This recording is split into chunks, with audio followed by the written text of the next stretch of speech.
Assalamualaikum warahmatullahi wabarakatuh. Baiklah, kita akan masuk pada materi tentang seputar masalah penyelenggaraan jenazah.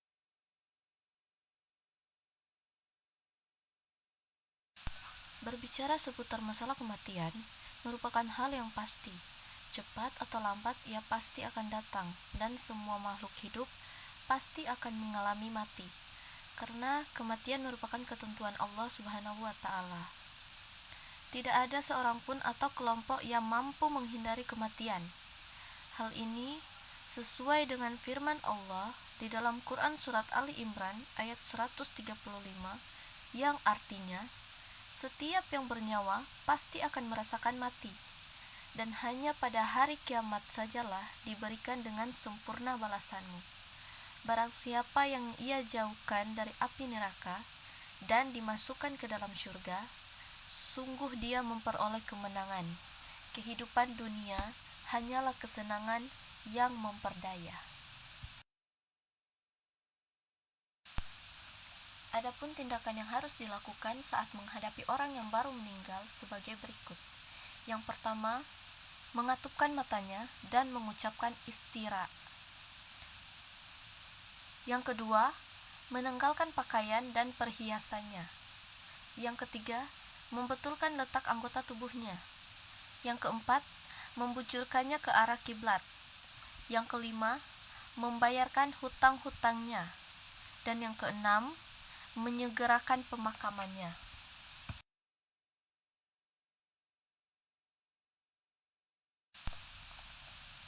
Penyelenggaraan jenazah adalah pengurusan jenazah seorang muslim atau muslimat dengan cara memandikan, mengafani, menyelatkan, dan menguburkannya. Mengurus jenazah hukumnya fardu kifayah. Artinya, jika sebagian kaum muslimin sudah melaksanakannya, kaum muslimin yang lainnya tidak terkena kewajiban atau dosa. Akan tetapi, jika di antara kaum muslimin tidak ada yang melaksanakannya, seluruh kaum muslimin yang mengetahui kejadian ini mendapat dosa. Pengurusan jenazah adalah sebagai berikut. Yang pertama, memandikan jenazah. Syarat jenazah yang dimandikan: yang pertama, beragama Islam. Yang kedua, didapati tubuhnya walau hanya sebagian.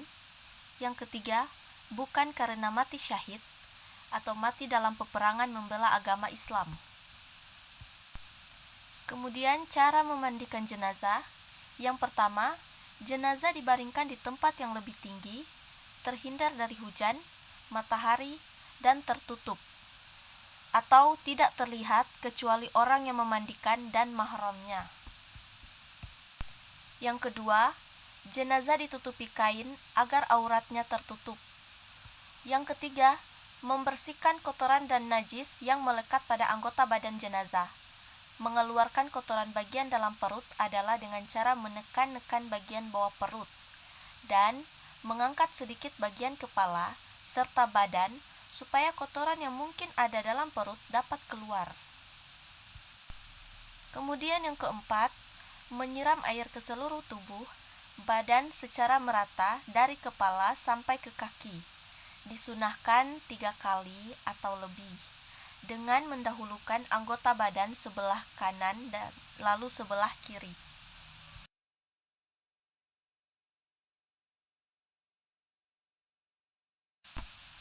Setelah semuanya bersih, mewudukkan jenazah sebagaimana wudhu akan sholat. Yang keenam terakhir, disirami dengan larutan kapur barus dan harum-haruman. Kemudian orang yang berhak memandikan jenazah. Yang pertama, keluarga yang mengetahui tata cara dan mampu memandikan jenazah. Yang kedua, berjenis kelamin sama, yaitu jenazah laki-laki dimandikan oleh laki-laki, jenazah perempuan dimandikan oleh perempuan, kecuali suami istri atau mahram jenazah. Kemudian yang ketiga, orang Islam yang berakal sehat dan balik.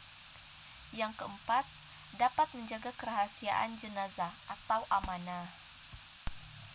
Kemudian mengafani. Mengafani jenazah adalah membungkus jenazah dengan kain kafan yang berwarna putih dari ujung rambut sampai ujung kaki. Ada beberapa hal yang perlu diperhatikan dalam mengafani jenazah. Yang pertama, hukum dan syarat orang yang mengafani sama dengan ketentuan memandikan jenazah. Yang kedua, kain kafan diperoleh dengan cara halal, yakni dari harta peninggalan jenazah, ahli waris, diambil dari baitul mal jika tersedia, atau dibebankan kepada orang Islam yang mampu. Kemudian yang ketiga, kain kafan hendaknya bersih, berwarna putih, dan sederhana, atau tidak terlalu mahal dan tidak terlalu murah.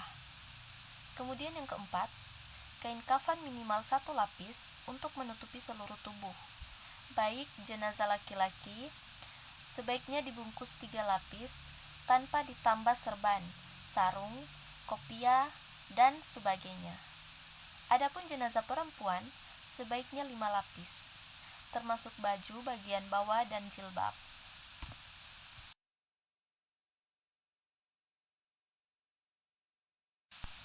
Tata cara mengafani jenazah. Yang pertama, hamparkan selembar tikar di atas lantai atau balai. Yang kedua, rentangkan 5 utas tali di atasnya. Yang ketiga, susun lapisan kain kafan 3 lapis untuk laki-laki dan 5 lapis untuk perempuan. Yang keempat, di atas kain kafan ditaburi dengan kapur barus dan wangi-wangian. Yang kelima, jenazah diletakkan di atas kain kafan dengan menempelkan kapas secukupnya pada bagian lubang-lubang yang ada pada tubuh. Yang keenam terakhir, tubuh jenazah dibungkus dengan kain kafan sampai rapi.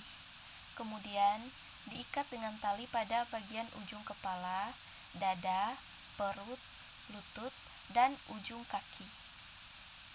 Kemudian menyolatkan jenazah. Syarat sholat jenazah yang pertama, pihak yang menyolatkan yakni orang Islam, suci dari hadas besar dan hadas kecil, suci badan dan tempat dari najis, menutupi aurat dan menghadap kiblat. Yang kedua, jenazah disolatkan setelah dimandikan dan dikafani. Yang ketiga, jenazah diletakkan di arah kiblat yang menyolatkan kecuali sholat di atas kubur atau sholat gaib.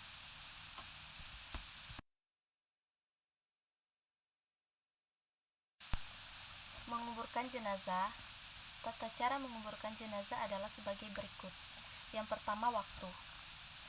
Menguburkan jenazah boleh kapan saja, pagi, siang, sore, atau malam, kecuali di saat-saat matahari terbit, matahari berada di tengah-tengah, atau matahari tenggelam. Kemudian kaifiat. Yang pertama, memasukkan jenazah ke dalam kubur hendaknya dimulai dari kepala terlebih dahulu dan dilakukan lewat arah kaki.